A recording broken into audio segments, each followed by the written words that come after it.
আজকে সকাল সকাল আমার ফোনে একটা কল আসলো, দেখলাম কুরিয়ারওয়ালার ফোন এসছে। তখন বুঝলাম তার মানে জিনিসগুলো চলে এসছে। হ্যাঁ, আজকের দিনটা আমার কাছে অনেকটা আনন্দের, কারণ আমি আমার লাইফের ফার্স্ট কোলাবোরেশন করতে চলেছি একটা ছোট্টখাটো ব্র্যান্ডের সাথে। তারাই আমাকে এই কুরিয়ারটা পাঠিয়েছে। আমার কুরিয়ার চলে এসছে ফাইনালি।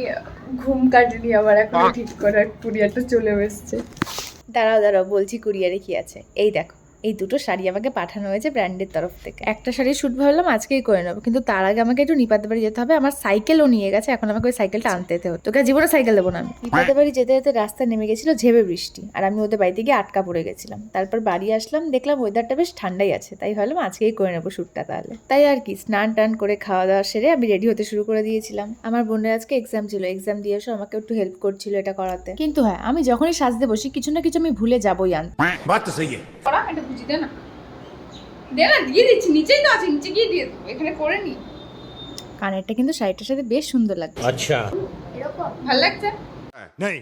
শাড়িটার একটা জিনিস আমার খুব ভালো লেগেছে, শাড়িটা খুব হালকা, ক্যারি করাতে খুব সুবিধা। আমার তো রেডি হতে বেশিক্ষণ লাগে না, ওই শাড়ি পরতেই যতটা সময় লেগেছে। আচ্ছা। এদিকে আংটিটাও ঢুকছিল না ঠিকঠাক। কানেরটা আর আংটিটা অনেকটা ম্যাচ করছে। কাজের মধ্যে সব থেকে কঠিন হলো এই কাজটা করা, আইলাইনার ঠিকঠাক করে পরা, যেটা আমি আজকে অনেক দিন পর পরছি। তাও মোটামুটি ঠিকঠাকই ছিল। আর এই 10 বছরকার পুরনো একটা ব্রেসলেট। চুল বাঁধার আর কি আছে, এই তো চুলগুলো ছেড়েই দেবো। এই আবার রাস্তায় কি আছে? না না, অ্যান্ড ফাইনালি আমার সাজ কমপ্লিট হয়ে গেছে। এবার আমাদের বেরোতে হবে। আমি ভাবলাম যে এবার আমি শ্যুটটা ইনডোর করব না, আউটডোর তারপরে করব। পড়া, ফোনটা ব্লার হয়ে গেছে বলে মুখটা দেখ। পারফেক্ট আছে সবকিছুতে, আগে চলিস না। ছোট্ট করে পড়াবি, ঠিক আছে? আর নিচে না, আমি কি ইয়ে নেই ওরকম ভাবে পড়বি, ছোট্ট টিপ দিবি, ওরকম লম্বা করে। কি?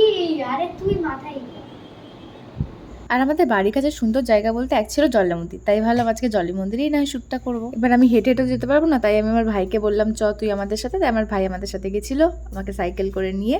আর ওই ছিল আজকে আমাদের ছোট্ট ড্রাইভার। আর আমার বোন তো ক্যামেরাম্যান আছেই, আর কাউকে লাগবে না। আমার রিয়েল শ্যুটের ভিডিওটা খুব শীঘ্রই আসছে। তো আমরা এবার শুরু করলাম আমাদের শ্যুট করা। আমার বোন আমাকে অনেকটা হেল্প করেছে, সত্যি কথা বলতে। আমাদের মধ্যে খুব ঝামেলা হচ্ছিল, কারণ আমাদের কমিউনিকেশনটা একটু ভালো হচ্ছিল না। ও কিছু এক বলছে, আমি কিছু আলাদা বলছি, এই করতে করতে আমাদের মধ্যে ঝামেলা লেগে যাচ্ছে। যাই হোক, আমরা মিলেমিশে তারপরে ভিডিও শ্যুটটা শেষ করি। আর আমার ভাই পেছন থেকে আমাদের এই বিহাইন্ড দ্য সিনগুলো করেছিল। ও না গেলে হয়তো এই ভিডিওগুলো আসতো না। থ্যাংক ইউ ভাই। তোকে একটা চিকেন পকোড়া খাই দেবো, যা। এর থেকে বেশি বাজেট নেই আমার। এই পড়ে যাবি। ফাইনালি আমাদের শ্যুট কমপ্লিট হয়েছে। ঘেমে পেদে একসার হয়ে গেছি আমরা সবাই। ঘেমে পেরে এই যে আমাদের ছোট ক্যামেরাম্যান, আর এটা আমাদের ড্রাইভার। এখন থেকেই বুক করে নিয়েছি ড্রাইভারকে। এই যে বেরিয়ে গেল আমার আসল রূপ। যেই আমার কাজটা কমপ্লিট হয়ে গেল, বাস আর কে দেখে আমাকে। সব খুলে মুলে একসার একদম রিয়াল লুকে চলে এসেছি আমি। এটা তো মোটে গেল একটা শাড়ি শ্যুট, আর একটা শাড়ি এখনো বাকি আছে। ওইটার ভিডিওটা আই থিঙ্ক কালকে করব, কারণ আজকে আর একটুও ভালো লাগছে না। ক্যামেরাম্যান হাই করে দাও। ক্যামেরাম্যান বলছি কেন, ড্রাইভার ম্যান হাই। আমার ভিডিও কমপ্লিট, সব শেষ। শেষ শেষ সব শেষ। শান্তি। শান্তি ছোট ক্যামেরাম্যান।